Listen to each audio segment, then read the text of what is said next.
Hello and welcome. Today we are going to discuss about decision tree, which is one of the most simple supervised learning method. It is a non-parametric algorithm. What do we mean by non-parametric algorithm? I have already made a video on parametric versus non-parametric algorithms, but just to put the context here, algorithms which do not require any specific training any specific parameter. For example, in knn we just choose the parameter, we just choose the hyperparameter k, which denotes the number of nearest neighbors, and based on that we compute the distance. We do not learn any specific parameter while training. Similarly, in decision tree we just decide the method for choosing our root node and go ahead. The model or the algorithm doesn't learn anything during training. So with this, let us continue with the lecture. I'm Saurav Agarwal. You are watching Datahat Unfolding Mystery. So coming to our agenda for this video, we first introduce what do we mean by decision tree. We'll intuitively understand what decision trees are, how they resemble a flowchart-like structure and a tree-like structure. We shall understand how to decide or choose the root nodes, two primary methods of doing that. Also, we'll understand bias variance trade-off. This should be corrected. It should not be bias variance trade-off, rather overfitting versus underfitting. How do we choose the appropriate hyperparameters for it? And finally, we shall summarize and look at the code implementation. Now, to understand the introduction for a decision tree, or what do we mean by decision tree? First of all, it is a non-parametric supervised learning method. Remember this question too comes a lot in interviews, and the interviewer might ask you name some of the non-parametric machine learning algorithms. Then you can name k nearest neighbor, you can name decision trees, right? On the other hand, linear regression is a parametric learning method. Why? Because the model or the algorithm tries to learn the value of the intercept as well as the bias during training. It can be used for both classification as well as regression. It is primarily designed as a classification algorithm, but we can apply it to regression problems with a small hack. They are a set of if then else statements. We shall understand when we talk of the intuition how they resemble an if then else conditional statements. Also, you can look at the chart on the right.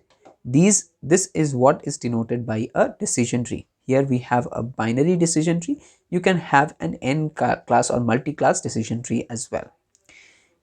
The results of the decision trees are very much interpretable, right? As you can see intuitively, right? If the person survived, the person could be either a female or the person was not a male. If the person is male and survived, then the person must have SIBSP greater than 2.5, right? This makes the results very interpretable. So whenever our requirement is that, our business requirement is that we need interpretable models, we look towards decision trees among some other algorithms. Now, talking of the intuition, we can easily interpret from this image that whether the passenger survived or not. Basically, this particular example is taken from the Titanic dataset. You can just Google Titanic dataset and you'll find sufficient examples on the data itself. And the two classes are represented as red and green text. The red denotes died, the green denotes survived. And we understand that this decision tree is drawn with its root at the top. We start from the top. Okay, this is the first decision variable. What is decision variable? The variable or the feature on which we are making a decision. And what are the leaves? Leaves are the final or the edge values. Okay, edge nodes. For example, here survived is our leaf node. Here died and survived and again died. These are our edge nodes or leaf nodes. Okay. And age greater than 9.5 is a decision variable. SIBSP greater than 2.5 is a decision variable. Look at here. If we had a categorical feature variable such as is sex male, yes or no, then we very well use it as it is. However, if we have a continuous feature, what do? We bin those features. For example, here the age might range from 1 to say 50, for example. Then what we do? We take the bins of this age, and based on that bin we decide like whether age is greater than 9.5 or less than 9.5 or any other thing. This is just an example. Hope you are understanding the gist of it. Okay, now we already talked of the conditional nodes or decision nodes. These are also known as internal nodes, whereas the branches, these are the branches you shall have the edges as well, the leaf nodes. Okay. The end of the branch that doesn't split anymore is the decision or leaf. If this is not splitting further, then this is called the leaf node. Okay. Now, how do we decide the root node? How do we choose the root node? There are two specific algorithms. Basically, there are more algorithms, but primarily we apply two techniques. These are also known as splitting criterion when you go for the scikit-learn implementation of decision tree. I'll attach the link in the description. You can check that out. Okay, so one is the entropy based, which is also known as the information gain based. The other is the Gini impurity based. By entropy, we understand entropy denotes the degree of randomness or the degree of uncertainty. Again, I have made a video on entropy as a separate lecture. You can go ahead and watch that. I'll attach it in the I button above. Okay. Now, entropy is a measure of uncertainty. Let us understand with an example. Say, take a node. A node is having 50% samples of class A and 50% samples of class B. You would say that this node is very much random. In fact, the most random possible here for a binary class setting. Therefore, the entropy for this node must be very high or the highest, right? And the entropy in this case is 1. As you subsample or as you have distributions which are skewed towards a particular class, we can say that the node is more confident in the results, right? And therefore your certainty increases. Your degree of uncertainty reduces when you have a particular node which defines a particular class. Okay, say for example, one of your nodes says that has 70% of class A and 30% of class B. What can you conclude by looking at that node? That probably this node belongs to class A. Okay, so there the degree of uncertainty reduces a bit, and in those scenarios your entropy is lesser. Our objective is to reduce this uncertainty or reduce the entropy. How do we measure this change in entropy? We measure it by information gain. So information gain denotes the entropy at a level h at a particular decision variable, and after using that decision variable, the splits that we get, what are the combined entities of those splits? So the difference between the entropy at level h and the entropy at level h plus 1 gives you the information gain. The higher the information gain, the more chance of that decision variable to be chosen as a root node. Here remember, when we say root node, it means the node which is at the deciding position. It just doesn't mean only the parent node. You have one parent node and you have its branches. Again, in the branches you would have some decision variables which you would call as your root nodes. Okay, and go on and continue building your tree further. Hope this is making sense. Very simple, very intuitive. As we said, our objective is to choose decision variables such that the entropy is minimized. Okay. Now, Gini impurity based. Gini impurity is a measure of purity of a split of a decision variable. It just considers the variable, the decision variable itself, and checks its purity. And it is calculated simply as 1 minus summation over pi squared. Pi is the probability of a particular class, or you can say the proportion of a particular class in a node. Okay. So based on that, you compute your Gini impurity. Say for example, a node with 50% class A and 50% class B, your Gini index would be 0.5. Now 0.5 is the maximum score for Gini impurity. We want to reduce the Gini impurity. Okay. We want to make our nodes more pure. Say for example, if you had a node where 100% of it belongs to class A, so it would be 1 minus 100% means 1 into 1. Why? Because we are taking a square of it. So 1 minus 1 is 0, and the other probability of the other class is 0. So it's 0. So overall your Gini index would be 0 in that case, and that would be your perfect split. Okay. Hope you are making sense of what I am trying to say. Again, it is very intuitive. If you just take a small examples and work out the maths here, you will be able to believe that what I am trying to say.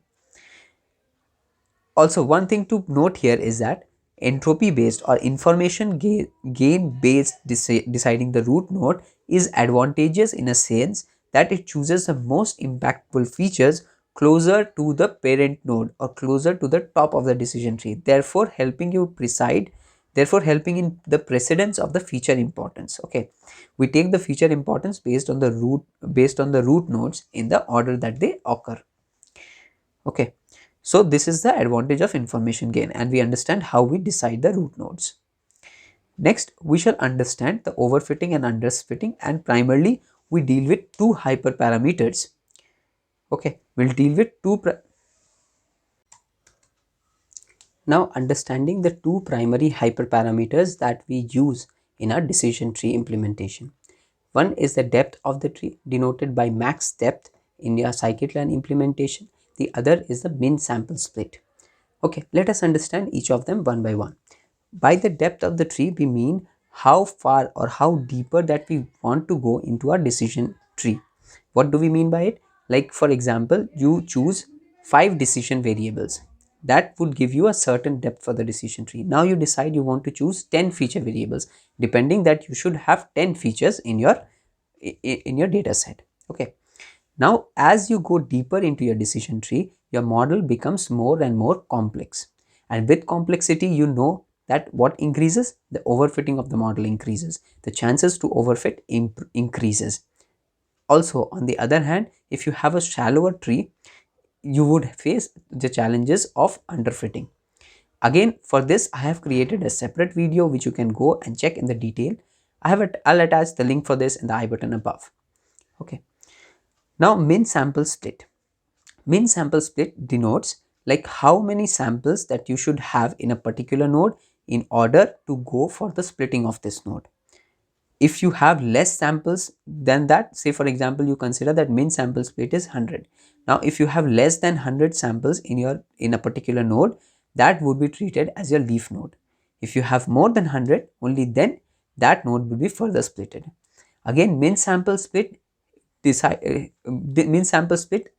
potentially increases the complexity of your model, and with complexity your overfitting chances increase. Okay, so these are the two hyperparameters which we primarily play around with, along with some other hyperparameters. But in most scenarios, playing around with these two hyperparameters will help you tune your overfitting and underfitting in decision trees. Okay, now again a thought for all of you. In learning you will teach, in teaching you will learn. One of the reasons I started this channel is to help myself be prepared, to help myself be aware of the things or the changes happening in the data science world, in the data science community, and to be able to connect with the data science folks, the people who are into the data science field.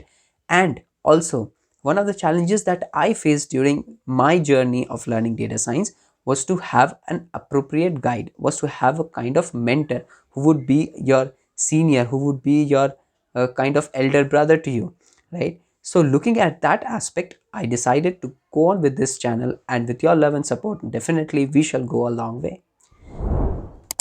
Now, coming to the summary, with this we reach to the end of our lecture, and we coming to the summary of it. Decision trees are non-parametric. It works well with categorical features, and as we said, numerical features need to be binned. Also, decision trees cannot work with missing values. If you have missing values, you need to handle them prior to your modeling. Okay. Some of the other techniques might work, but decision trees certainly don't work with missing values. So keep that in mind when you're going for modeling. Okay. With this, we'll go to the implementation of the decision tree, a very small implementation in Scikit-learn using Python. But we'll just pause the video here and come back for the implementation. Now, as you see here, in Scikit-learn, we call the decision tree classifier. Here we are using the decision tree classifier and not regressor. You can use the same if using the Scikit-learn. Okay, now using this, what we do, we are loading a data set. This is a sample data set. You can use your own data set. We are having our x, the input features, the independent variables, and we are having a target y. We make a train test split here. Okay, a test split of 25%. So 25% would be test, and remaining 75% would be training data. In order to implement decision tree using Scikit-learn is as simple as calling this method decision tree classifier. You specify the criterion entropy or Gini index. Okay, and then you call classifier.fit and pass your training independent variables and your target variable. For prediction, it's simple as calling classifier.predict. Hope this implementation is very clear to you, very simple to understand, and go ahead and try to build decision tree models.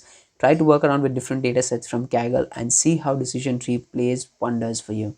Okay, with this, have a nice day. Bye bye. Don't forget to subscribe, hit the bell icon, share with your friends and data science enthusiasts. See you in the next lecture. Have a nice day. Jai Hind.